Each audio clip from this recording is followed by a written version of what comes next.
Assalamualaikum warahmatullahi wabarakatuh. Alhamdulillah, alhamdulillahilladzi hadana lidin Islam, wassalatu wassalamu ala nabiyyina Muhammadin khairil anam wa ala alihi wa sahbihi khairul man anfa'ah. Bapak, Ibu jamaah salat subuh berjamaah Allah Subhanahu wa taala.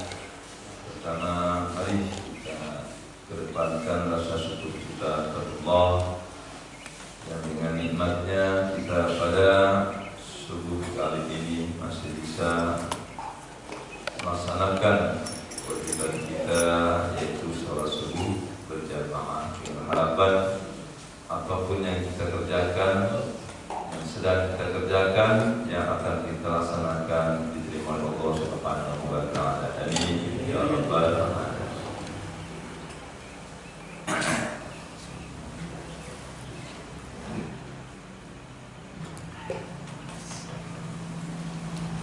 Baiklah, kita lanjutkan al-ghayah minha, tujuan diturunkannya syariat. Kenapa sih ya Allah menurunkan Al-Quran? Kenapa Allah menurunkan 100 tahun kepada manusia?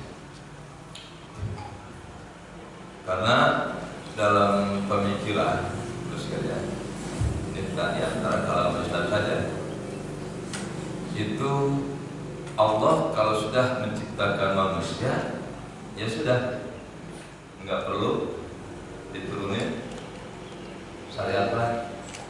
Manusia dengan akal pikirannya berpikir sendiri, silahkan atur ya, kehidupan sampai di bumi. Allah lepas tangan. Ada yang berdapat pikir kan? Jadi Allah itu sudah cipta kita, dibiarkan saja, nggak perlu diatur. Biarkan manusia yang ngatur dirinya sendiri. Itulah namanya paham qadariyah. Jadi tidak mau menerima apa? Takdir Allah Subhanahu wa taala. Pokoknya Allah cukup menciptakan manusia dan manusia dikasih hak untuk mengatur kehidupannya sendiri. Enggak bedanya ibu melahirkan seorang anak, udah anak biarkan saja. Mau jadi apa? Ya, orang tua sudah cukup hanya melahirkan. Setelah itu lepas. Apa seperti itu? Nah, ya, pendapat yang kebanyakan Islam, ya, yaitu Ahlussunnah wal Jamaah, kalau tidak, ya, Allah itu tidak sekedar menciptakan. Allah juga apa? Yang mengatur kehidupan manusia. Nah, istilah manusia diturunkan aturan oleh Allah Subhanahu wa taala. Jadi kita made of Allah, Bapak Ibu sekalian. Makanya buku pedomannya pun harus berasal dari Allah Subhanahu wa taala. Jangan sampai kita mengakui kita ini adalah ciptaan Allah, buku pedomannya yang kita ikuti buku pedoman setan. Alhamdulillah, enggak bedanya motor Honda. Ya kan setiap pabrik bikin motor Honda ada buku pedomannya tuh ya, untuk para bengkel ya. Bagaimana supaya motor Honda-nya mogok, langsung ke bengkel. Nah, bengkelnya baca buku pedoman, oh begini-begini. Yang aslinya motor kita mati, Bapak Ibu sekalian, hidup lagi. Kalau dibiarkan coba Pak, kita beli motor nih, atau mati. Saya pernah ngalamin waktu tahun 2000 yang banjir parah. Saya tugas di Tanah Abang. Saya pulang jam 2, perkiraan jam 4 sampai rumah. Ternyata hujan banjir, di Cawang motor saya Pak setengah meter masuk air, mesinnya mati. Saya nuntun dari Cawang sampai Pondok Gede, bayangin Pak. Akhirnya mohon maaf tuh, asar 12, maghrib 12, sampai rumah isya. Nah, ini kan kejadian. Kalau pengetahuan kita, ini mana nih? Saya tinggal sholat asar, maghrib, bingung Pak. Ya padahal nggak usah bingung ya. Kondisi seperti itu udah niatin jamak atau niatin kodok. Oh jamak, ya udah. Karena asal maghrib kamu bisa jamak, ya berarti niatnya kodok. Kalau bisa jamak, ya duhur sama asar. Jadi akhirnya Pak sholat isya juga saya jamak dengan maghrib, kemudian saya kodok sholat asar. Jadi nggak usah terlalu pusing hidup ini ya. Macet. Perkiraan ya, saya dari rumah kemarin Ibu kalau malam hari ini 3-4 jam sampai Jati Asih. Tapi kalau jam hari kerja jam 6 sampai jam 7 itu hanya dari rumah saya ke pintu tol Jati Asih. Bahkan susah diprediksi Pak. Maka saya waktu tinggal di Setiabudi, pengalaman saya habis nikahin jam 4, kemudian pulang lewat tol. Perkiraan maghrib sampai. Tahu-tahu Pak jam 9 malam baru sampai. Dan saya maghrib di jalan tol. Apa saya harus matiin tuh mobil? Saya nyari mesin dulu. Macetnya kayak apa tahu ya? Udah niat sholat, menghargai waktu, paling punya wudhu, ada kemana saja. Tapi kalau sudah punya wudhu, ya udah. Berarti apa? Jamak antara maghrib dengan isya. Jadi kalau nggak yakin di jamak, ya udah dikodok. Kalau kita nggak memenuhi syarat, Ustaz, kalau di jamak kan harus perjalanan ya 90 km atau 80 km. Kan dari Cawang ke Jati Asih hanya 25 km.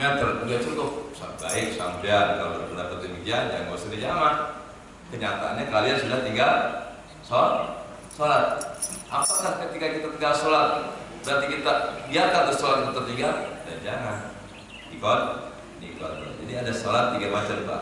Ada yang adaan itu tunai sekarang. Ada yang iadatan ngulangin sholat. Karena ketika sholat tadi ada yang tertinggal rukun sholatnya dan waktunya masih ada. Ada itu namanya iadah, mengertikan mengulangi sholat di waktu yang sama. Kalau waktunya sudah lewat, bukan adaan, bukan iadatan, tapi kodokan. Jadi Bapak Ibu niatnya pas saya sholat maghrib melaksanakan jam 10 malam. Ya Allah, saya sholat maghrib membayar hutang karena tadi tertinggal. Nah, saya tahu ketika sampai di Pondok Gede ada bengkel Pak. Karena saya nggak tahu tentang permotoran dan mesin, dan di lalanya jelas mesin motor saya keren.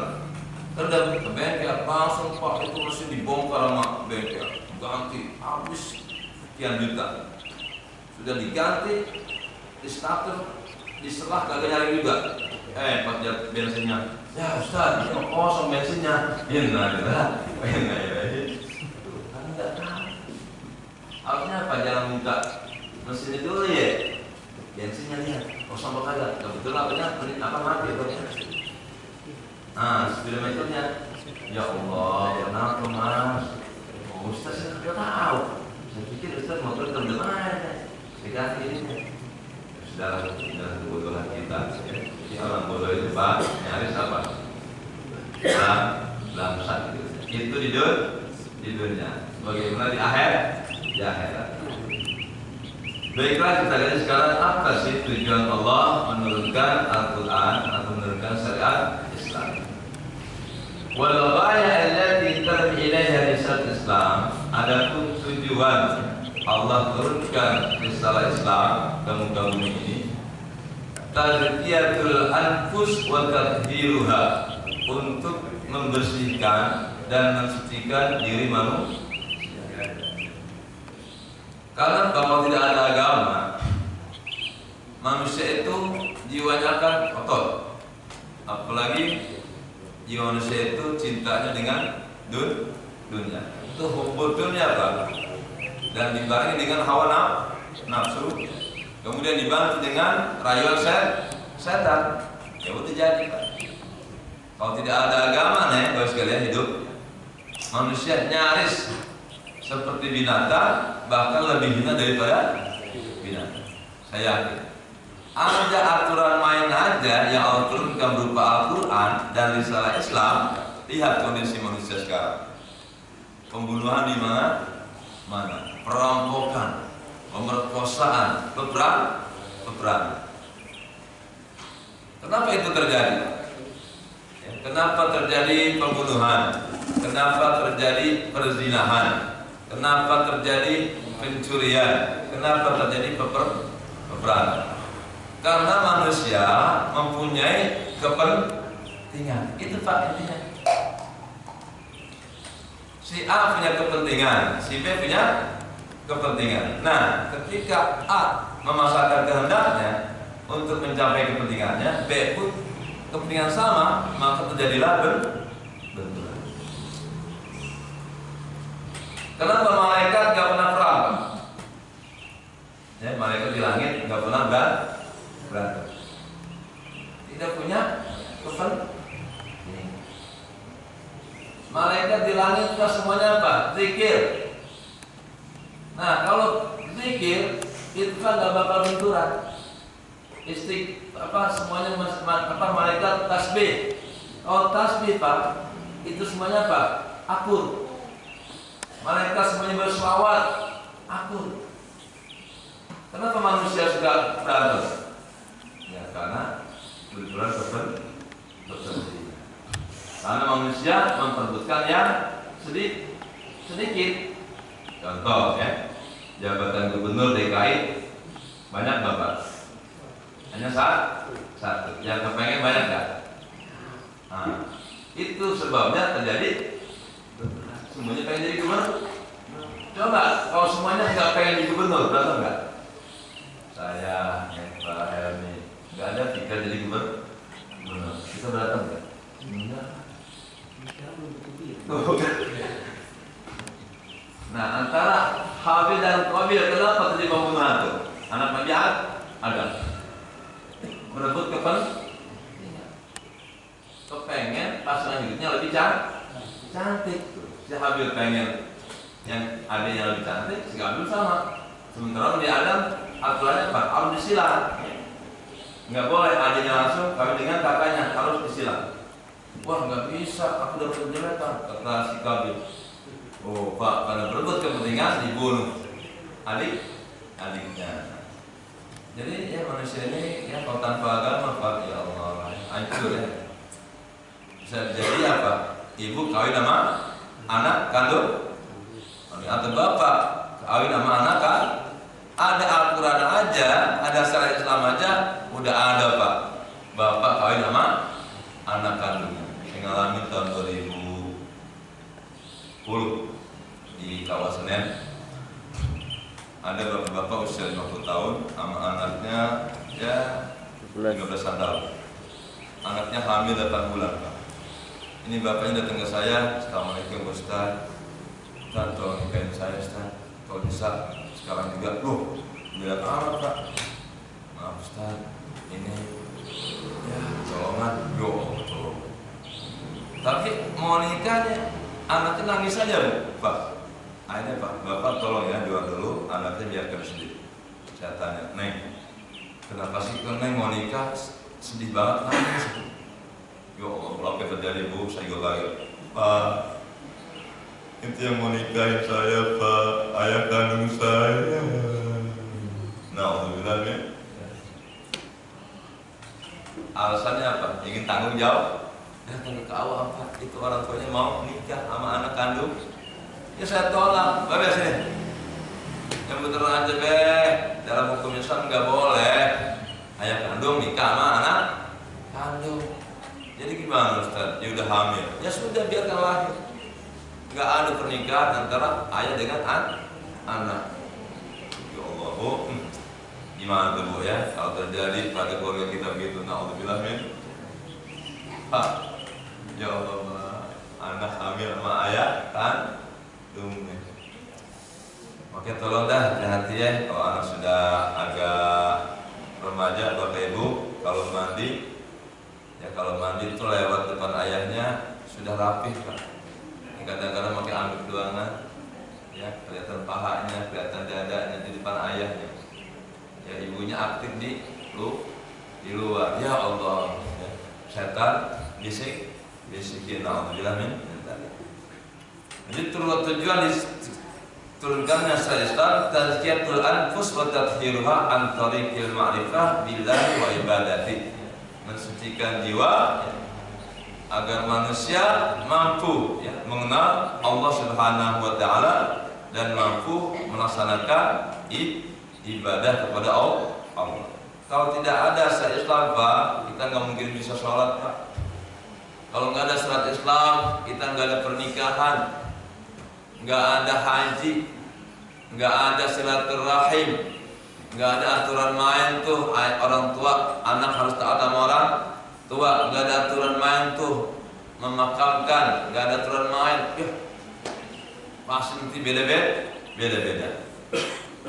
Nah, dengan Al-Quran kita ya bisa mengenal Allah Subhanahu wa taala, kita bisa mengabdi kepada wa tad'im ar-rawabit insaniyah, dan memperkuat hubungan sesama manusia itu dengan agama, Pak.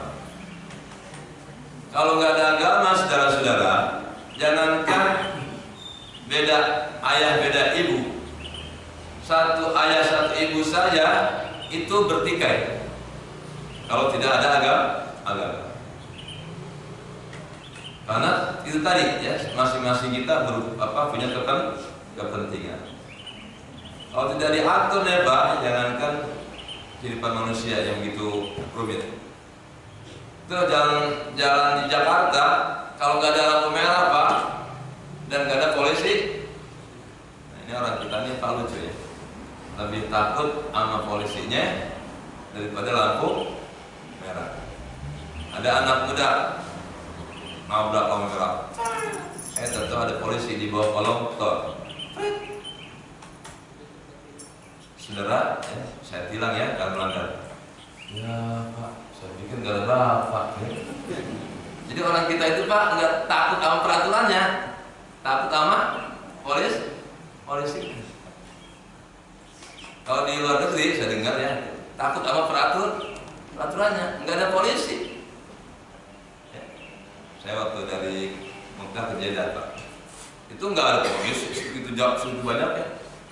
Nah, tahu supir taksinya bawa saya dari Mekah ke Jeddah, didenda Pak, saking kencangnya, harusnya kan 150 km per jam paling cepat. Ini 200, pengen lebih cepat sampai.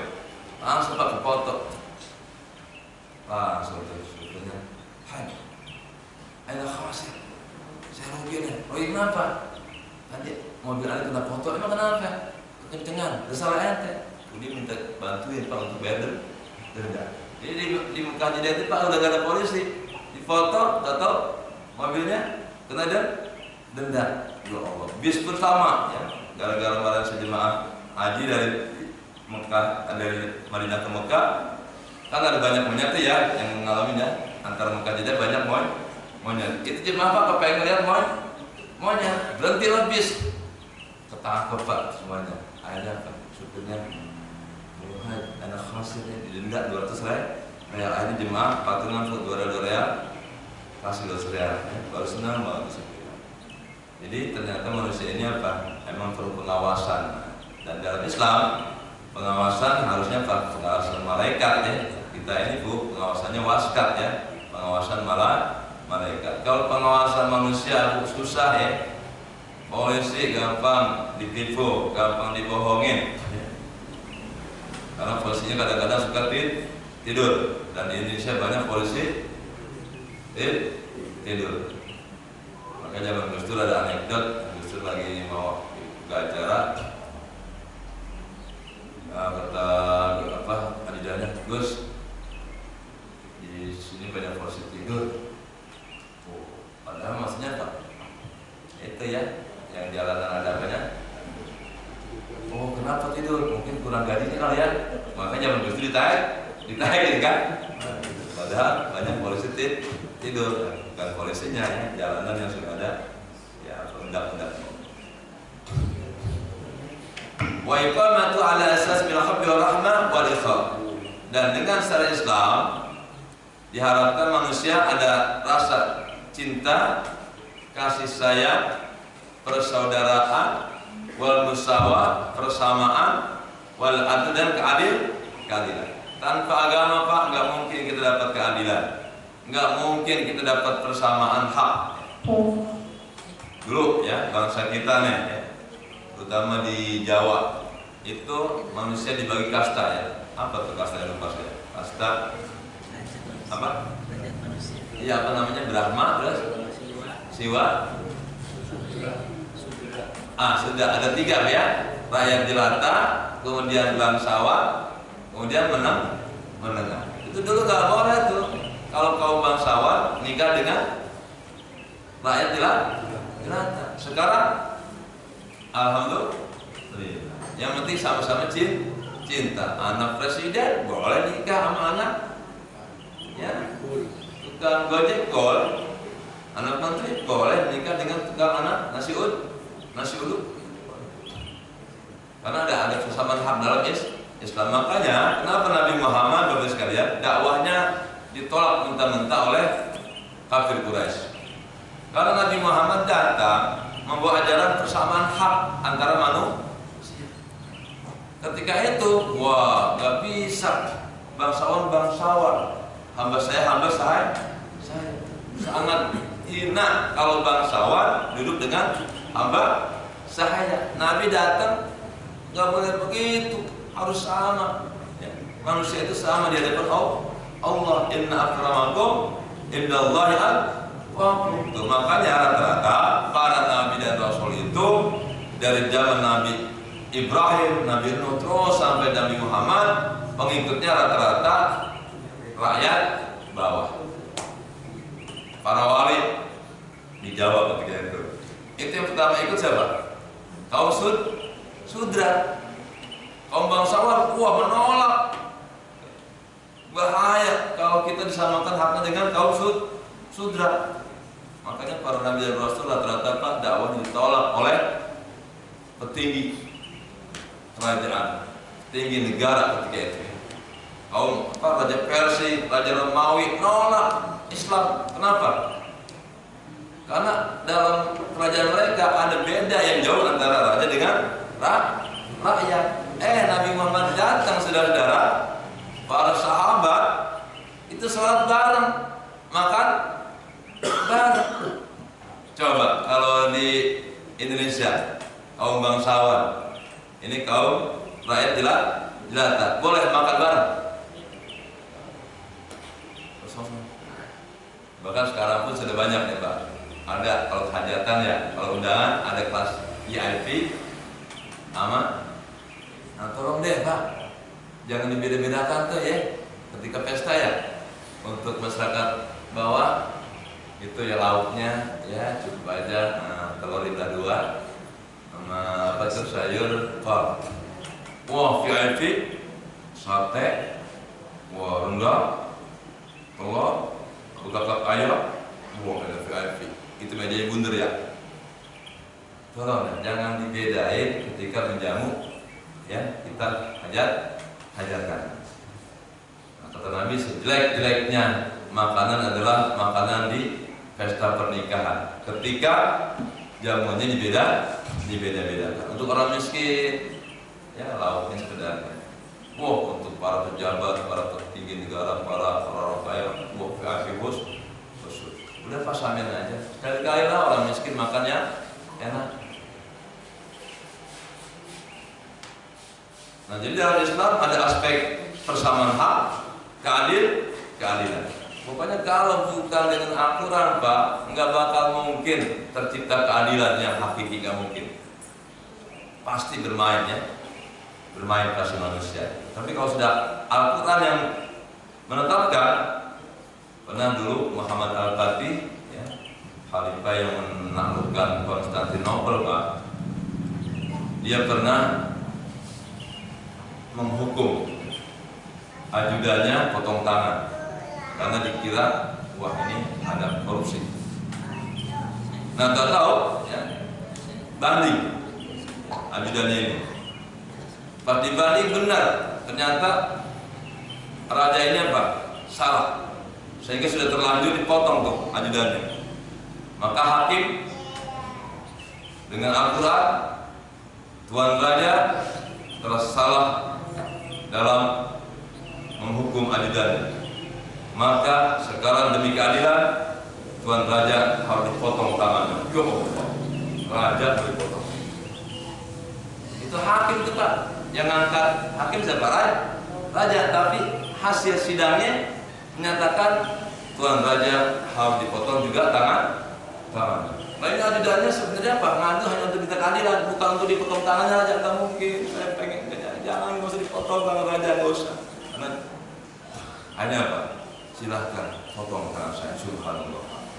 Itu Muhammad Al-Fatih Pak yang melakukan Romawi itu karena pernah salah dalam hukum ajudannya, di sidang banding terbukti Raja harus potong tangan dan dia siap, silahkan potong juga tangan saya. Tapi yang nuntut nih banding kaget, ya Allah, Pak Hakim berani menghukum potong baginda. Bukan itu yang saya maksud. Saya kepengen hanya untuk meluruskan, nggak usah dipotong tangan Paduka Raja.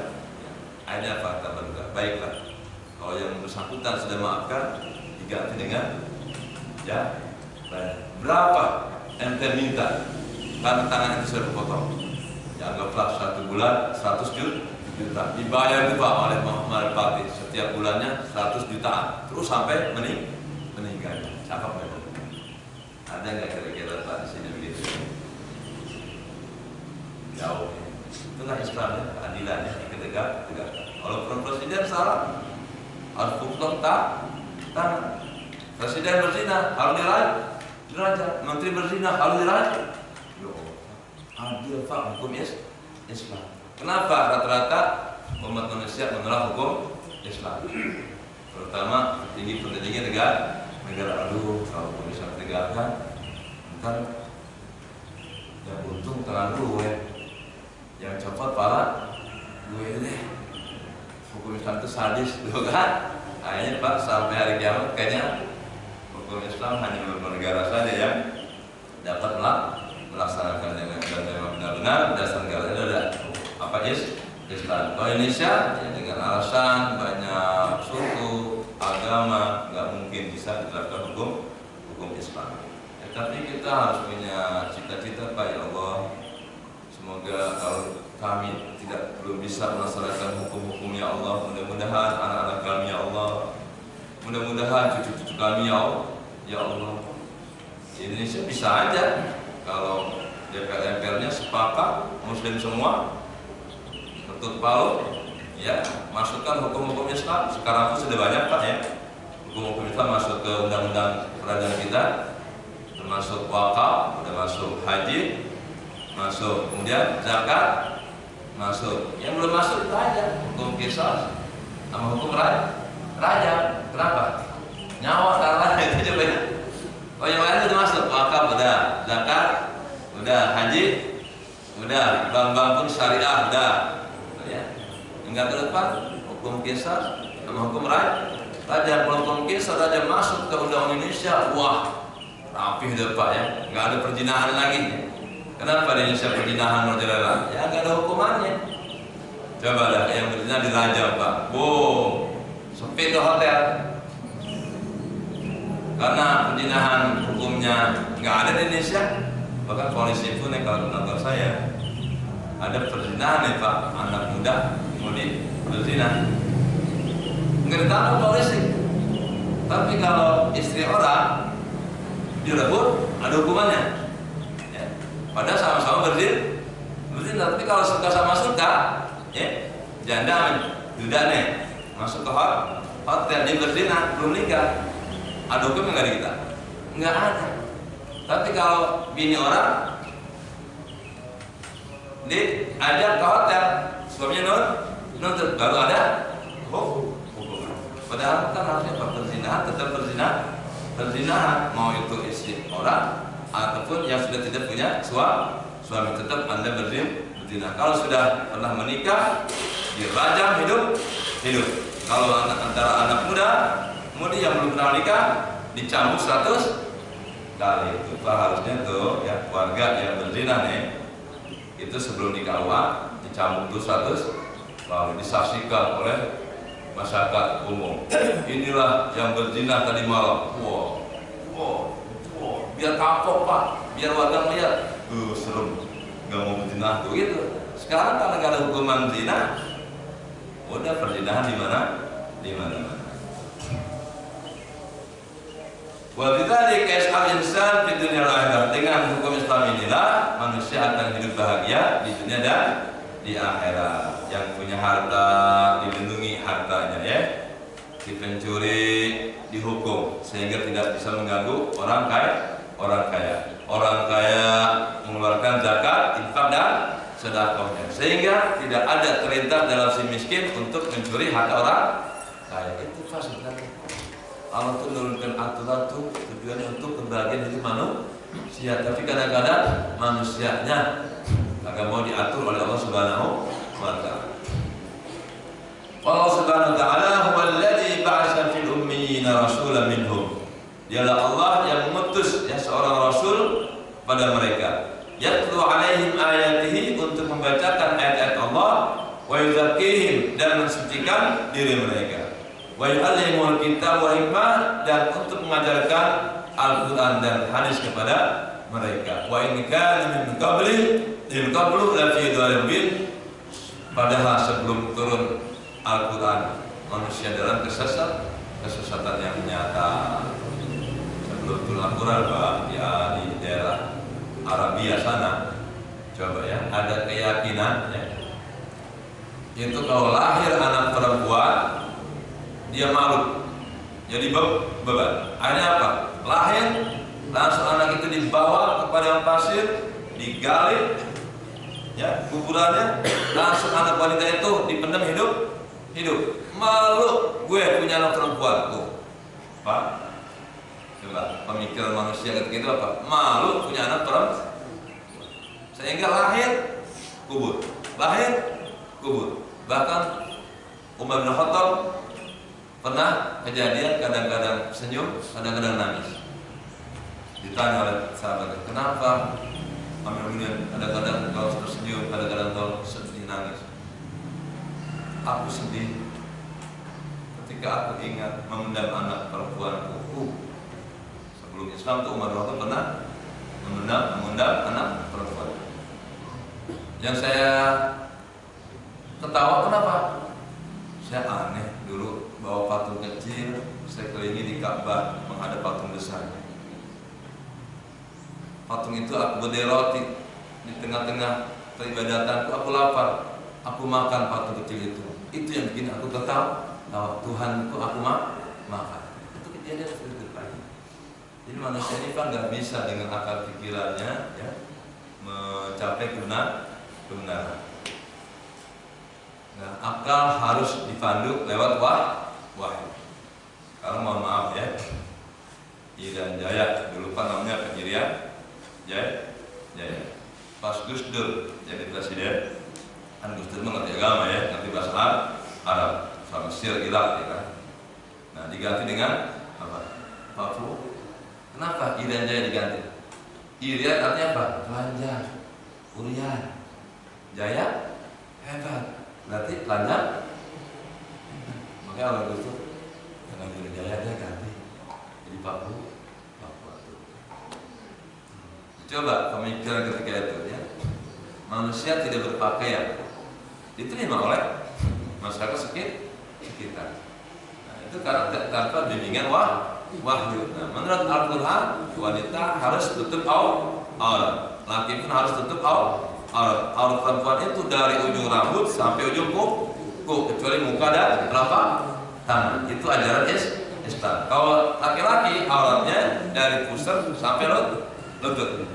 Ya. Jadi bapak-bapak boleh sholat pakai kain aja, ya, di atas pusarnya dan tutupnya lutut. Dadanya, betisnya kelihatan boleh Pak. Kalau mau ngamalin silahkan. Ya. Tapi jangan di masjid ya. Di rumah masih. Kongkong kita dulu kan, kalau sholat hanya pakai kaos oblong ya, kemudian pakai celana komprang yang buat kesau dia sholat dan sah ya. sah hukum.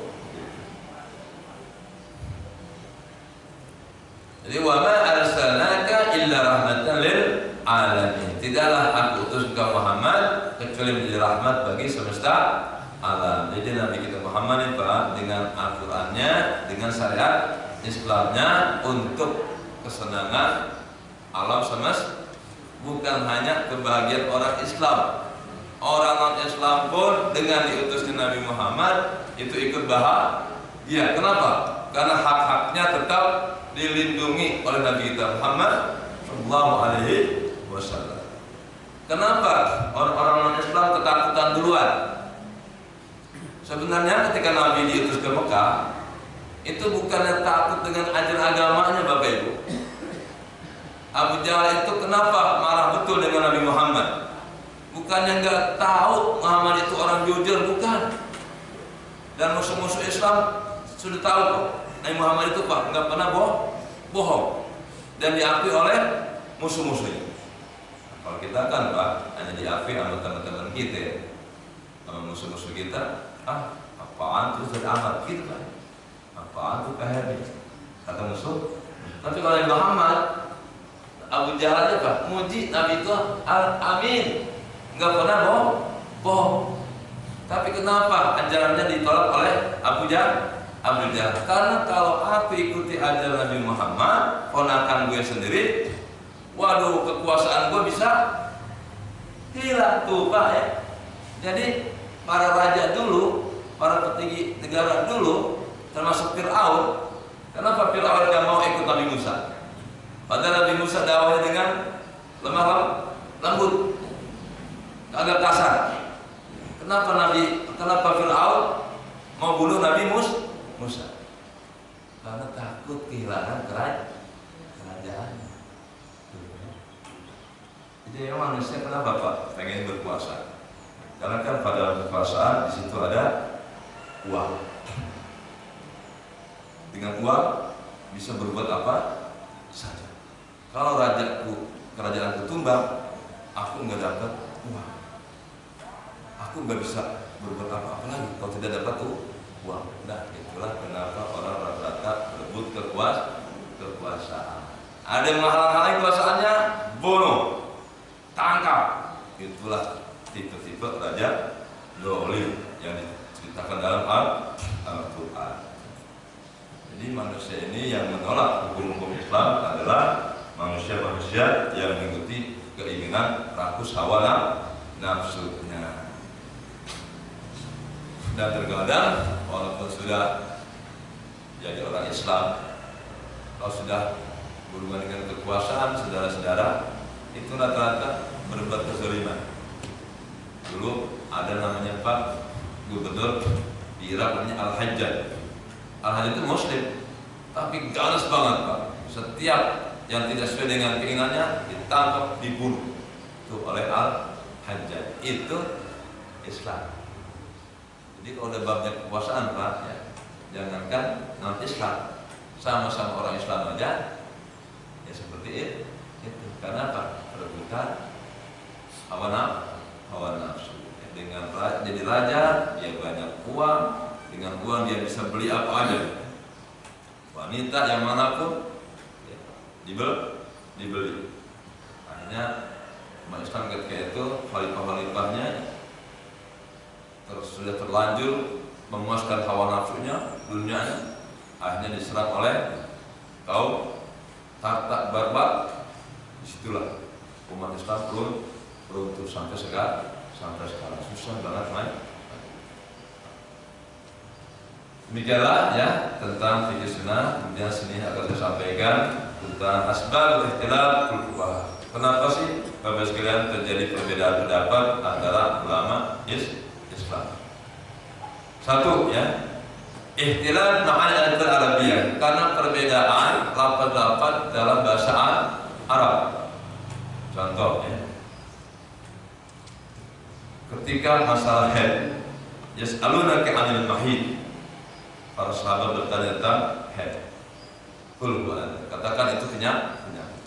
Nah, ketika memahami kata-kata al-mahid, ini ulama beda pendapat. Yang satu pegang ini adalah isim zaman, yang satu isim makan. Tupak bahasa Arab itu Pak dasar gitu ya. Satu kata yang sama tapi bentuknya beda. Yang satu bilang ini isim zaman. Kalau isim zaman, tinggalkanlah istrimu kalau lagi head, jangan diapa-apain, nggak boleh disentuh. Bahkan bertemu pun kagak boleh tuh. Kalau yang kedua isim makan.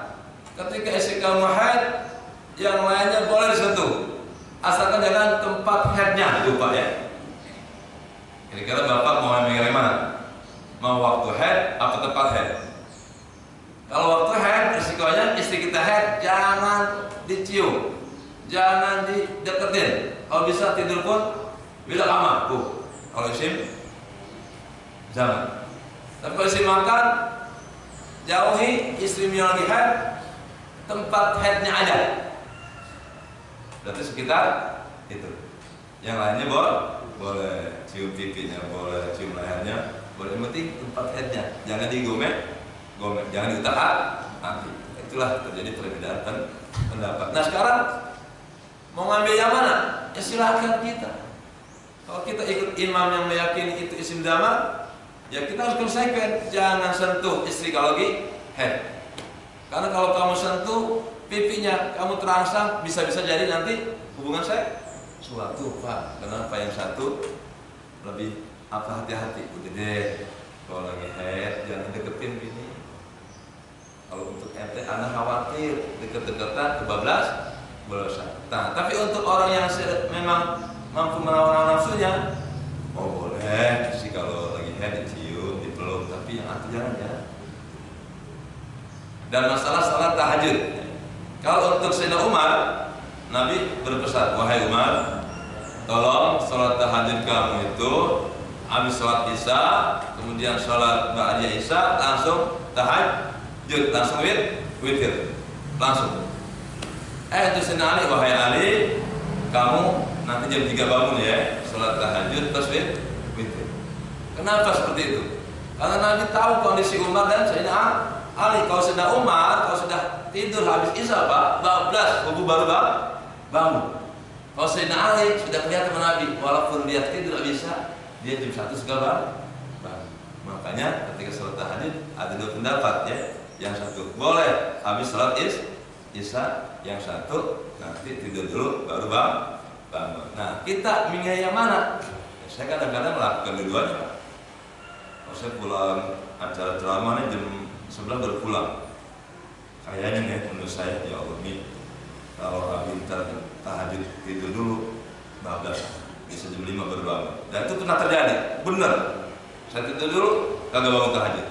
Akhirnya saya kalau pulang malam Pak, langsung wudu, sholat tahajud, terus witir, tidur. Subuh baru bangun. Kalau jam 9 sudah tidur, saya tidur dulu. Jam 3 bangun, tahajud, witir, baca Quran sampai subuh. Itulah indahnya perbedaan pendapat dalam Islam, karena kondisi manusia itu beda. Dalam haji, ya, wah banyak banget. Ada yang nafar awal, ada yang nafar sani. Apa itu nafar awal? Ya, yang jumrohnya sampai 3 hari, tanggal 11, 12, 12 nafar awal, 12, 11 sampai 12 langsung ke Mekah. Kalau nafar sani nginep lagi di Mina sampai tanggal 13. Itu kata Al-Quran, faman ta'ajjala fi yawmin fala isma, wa man ta'akhkhara fala isma alayhi. Yang mau nafar awal enggak apa-apa, yang mau nafar sani juga enggak apa-apa. Sehingga pernah Pak, waktu saya tugas, ya Allah, berantem Pak jemaah di kita, gara-gara yang satu pengen nafar awal, yang satu pengen nafar sani. Sementara maktab sudah mendorong semuanya nafar awal karena mau berangkat ke tanah air. Wah jemaah kita Pak, bapak saya dulu waktu haji nafar sani, agak afdal saya kalau nggak nafar sani Ustaz tuh. Dia nyarinya afdal, padahal antara nafar awal dengan nafar sani nggak ada beda. Ya Allah Pak, ada penjelasan. Baiklah Ibu, kalau Ibu tetap nafar sani, resikonya Ibu pulang nggak bareng saya. Itu gimana? Ibu bisa tinggal. Ini jangan terus takut air berangkat ya. Berangkat. Nah, ya. Jadi bapak sekalian, dalam hidup ini, dalam agama Islam, biarkan perbedaan pendapat terus berngalir ya. Yang penting kita jangan menyalahkan pendapat mereka. Ya sudah, kalau memang sampai pendapat seperti itu, amalkan dengan konsekuen, please. Dan jangan menghina pendapat saya. Udah, kalau sampai emang nggak meyakini peringatan Maulid itu, ya nggak mau, ya sudah. Tapi jangan menghina orang yang melaksanakan peringatan Maulid. Kalau sampai nggak kunut, ya sudah, nggak usah dihina orang yang kunut. Sampai yang kunut pun nggak usah menghina orang yang tidak kunut. Kemudian gerak-gerik jari ketika tasahud atau tahiyat awal pun akhir. Nggak usah berantem gara-gara hanya ngangkat tegak terus, ada yang digerak. Karena emang bahasa Arabnya begitu, wa yuharrik ya. Dan menggerakkan telunjuknya. Yang satu mengartikan gerakan. Nah kan Pak, Arabnya sama. Ketika Indonesia beda. Ada yang menggerakkan kan asyhadu an la ilaha illallah, yang penting gerak. Tapi kalau menggerak-gerakan, jadi yang salahnya mana? Ya nggak ada yang salah. Jadi yang satu memahami menggerakkan sekali aja cukup. Yang penting menggerakkan. Yang kedua gerakan. Kalau gerak-gerakan bahasa Indonesia apa artinya? Berulang kali. Makanya nggak usah aneh. Ada yang menggerakkannya asyhadu an la ilaha illallah. Udah. Ada yang menggerak-gerakan. Karena nggak biasa kali ya. Yang satunya diam aja ngelihat temannya. Aku jadi bingung melihat orang sholat, jadi gagal khusyuk tuh kan. Padahal mah kagak ngaruh khusyuk enggak usah ente kan. Contoh Pak, boleh kita ketika sholat pakai pakaian batik boleh. Tapi itu dikhawatirkan orang di belakang kita mikir macam-macam. Kalau bapak pakai baju batik gambarnya burung Garuda, yang di belakang kan melihat punggung bapak bergambar Garuda. Khawatir itu yang di belakang ingat burung Garuda. Karena ingat gerbang Garuda, ingat waktu SD. Apa tuh? Nyanyian Garuda panjang. Khawatir ini lagi sholat, imam bacaan panjang, dia menghayalkan burung Garuda. Di hatinya nyanyi Garuda panjang. Dan sekarang lucu banget tadi ya. Ya Allah, lagi sa'i ya.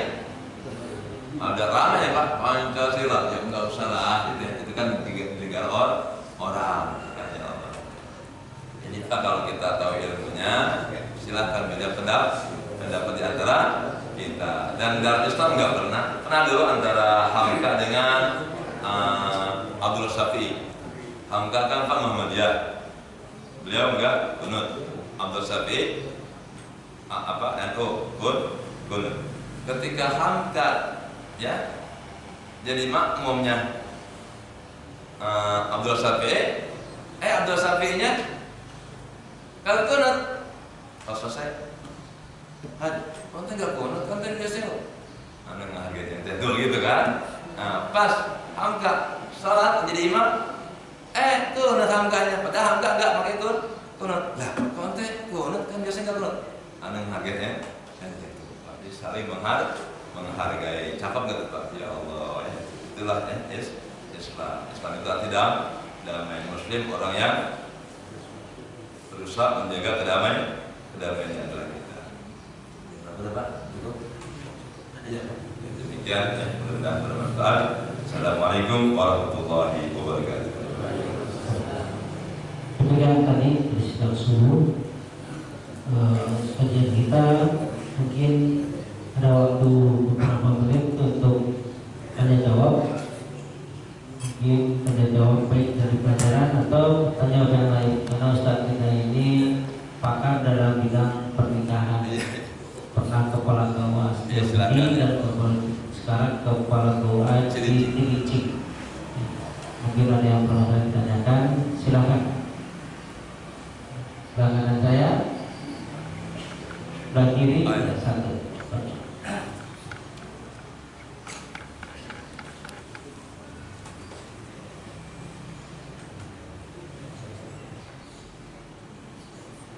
Assalamualaikum Ustaz. Waalaikumsalam. Jadi saya pernikahan. Ya. Ini ada lagi ngetren Ya. orang kaya Ya. yang karena biaya haji mahal, Ya. yang dia standar tapi harus waiting list. Iya. Jadi modelnya biaya haji itu dia titipkan ke anaknya untuk dideposit. Kalau dia meninggal dibanggakan. Iya. Pertanyaan saya, Iya. apakah memenuhi syarat? Orang ini mampu. Iya. Kalau misalnya dia daftar dulu dia meninggal, sudah sah haji. Iya. Ya, enggak sampai. Ini enggak menurut begitu. Iya. Kalau saya meninggal, Iya. bukan didaftarkan haji, tapi disimpan di deposit. Ibadah. Oh, ibadah. Yang kedua, ya, kalau boleh dalilnya apa? Iya. Kalau tidak boleh, tidak ada dalilnya. Iya. Supaya orang seperti ini diberi pengertian. Minimal kan niatkan dulu lah. Betul. Ya. Coba saving dulu, bayar DP-nya dulu atau urus kemana, majelis taklim apa terserah. Niatkan dulu untuk bisa berangkat. Apapun. Jadi saya ingin kejelasan. Kalau memang ada dalilnya boleh. Iya. Kalau memang tidak juga tahu. Saya kira sementara itu saja. Assalamualaikum warahmatullahi wabarakatuh. Waalaikumsalam. Bagus ya, sudah ramai emangnya masalah haji Pak. Alhamdulillah ada yang sedikit perundang-undangan tentang haji. Baik ya, haji adalah rukun Islam yang kelima. Itu wajib ain, kewajiban setiap individu muslim selagi ia hidup tidak bisa diwakilkan oleh orang. Nah jadi ya nggak boleh ya, kalau kita mampu dengan alasan haji sekarang antriannya cukup panjang. Udah kita punya uang, bismillah, setor. Mau berangkat ke tahun berapa, jangan dipikirin. Dan sekarang Pak, untuk yang berusia 75 atas itu tidak berlaku antri panjang. Bisa didahulukan untuk yang 75 tahun. Jadi Bapak yang 75 tahun karena daftarnya umur 70 tahun. Anggaplah antriannya 20 tahun bakaran ya. Berarti bakal berangkat 90 tahun. Nah, ketika nanti sudah 75 tahun itu oleh pemerintah ditarik. Ini dahulukan. Jadi nggak boleh depositokan kalau saya meninggal dibadalkan. Nggak boleh badalkan itu ya. Anak, ada seorang sahabat dulu pernah, ya Rasul saya punya orang tua dulu dia sebenarnya mampu tapi belum haji. Apakah saya boleh membadalkan haji untuk saya? Kata Nabi apa? Kalau orang tua kamu punya hutang, wajib bayar nggak hutangnya? Wajib. Wadainullahu aku dikata. Hutang kepada manusia aja wajib dibayar oleh ahli warisnya, apalagi hutang kepada Allah. Maka yang wajib membadalkan itu ahli warisnya yang sudah haji. Nah kalau ahli warisnya belum haji, ya udah kasih orang lain yang sudah haji. Jadi innamal a'malu binniyat. Kalau orang tadi niatnya emang apa? Kalau niat haji ya setor. Kan nanti umur 75 tahun dia dahulukan. Enggak boleh nanti kalau gua haji badal. Itu pun masih cakep ya. Masih cakep. Berarti nanti emang kewajiban anaknya untuk membadalkan haji. Tapi nanti anaknya mau nggak tuh membadalkan haji? Kadang-kadang kan anaknya lagi valid ya. Ini ada duit ayah buat badal haji. Saya banyak hutang. Nggak usah ada tuh. Apa seperti itu? Paman badalahu fa inna mis'alan. Ini betul. Orang yang mengganti wasiat, berarti Pak itu semacam wasiat. Tapi tetap nggak boleh. Kalau wasiat itu, nanti gua ternyata nggak ada umur, badan haji. Nah, tapi dia di sini daftar dulu. Dan sekarang orang yang sudah daftar, Pak, alhamdulillah karena dokter haji beda. Kalau dulu kan saya daftar nih, pas di depan jalan nih meninggal, itu ahli warisnya nggak bisa gantiin. Harus diambil uangnya setor awal lagi antriannya panjang lagi. Untuk tahun ini alhamdulillah pemerintah punya kebijaksanaan, kalau orang tua meninggal boleh porsinya dipakai oleh ahli warisnya asalkan ahli warisnya sudah setor juga, sudah dapat porsi yang tahun berapa gitu ya. Jadi anaknya itu bisa maju. Kalau dulu nggak bisa Pak, anaknya nggak bisa ganti, istri nggak bisa ganti. Pokoknya ambil uang setoran hajinya, daftar awal lagi, berarti apa? Waiting listnya lebih lama lagi. Untuk tahun sekarang tidak seperti itu. ahli waris boleh mengambil porsi ayahnya telah meninggal dunia. Jadi terus terang saya Pak nggak setuju tuh sama kaum muslimin di Indonesia punya pikiran seperti ini. Ustaz, haji antrinya panjang banget, nggak usah nama umroh aja, jangan ya. Itu dosa, itu dosa. Nggak boleh. Gara-gara antrian haji panjang, dia ngomong, Ustaz, haji habis cepat, antrian panjang banget, alhamdulillah umroh aja, nggak boleh. Setor haji sambil nunggu antrian haji umroh, kalau ada uangnya, cakep. Jangan, nggak usah aja, Pak. Kayaknya umrohnya nggak sampai segitu, ada umroh haji. Nah, karena umroh itu Pak, hukumnya sunnah, yang wajib itu haji. Nggak bedanya orang sholat tahajud 10 atau 11 rakaat, subuh kagak sholat, mendingan subuh sholat, ente gak usah tahajud. Nah sekarang karena pemikiran Islam pengen umroh aja, haji udah pesimis. Nah sekarang apa? Banyak sahabat-sahabat haji yang bermunculan, akhirnya banyak kasus. Ya sebenarnya Pak, kenapa kok banyak sahabat haji yang kasus? Ya karena umat Islamnya juga kasus. Kenapa dia punya wajib haji, kagak mau haji, pengennya hanya umrah? Ya udah, akhirnya ketipu karena niatnya apa? Kagak mau haji, pengen umrah saja. Nah, tolong dah, saya makanya kalau di mana-mana pun ada jemaah saya, Pak Ustaz, saya mau umrah aja, haji makanya nggak ada umurnya, hampir 20 tahun, jangan begitu Bu. Ibu setor aja, ya. Nah, sambil nunggu haji, kumpulin duit, dapat umrah tuh ya. Umrah dapat nanti haji. Tapi kalau bapak ibu nggak haji, nggak daftar haji, umrah aja sampai mati kalau bakal haji. Jadi filosofinya nih kita lu. Gimana Pak Tiko? Mungkin ada di sana? Nggak ada.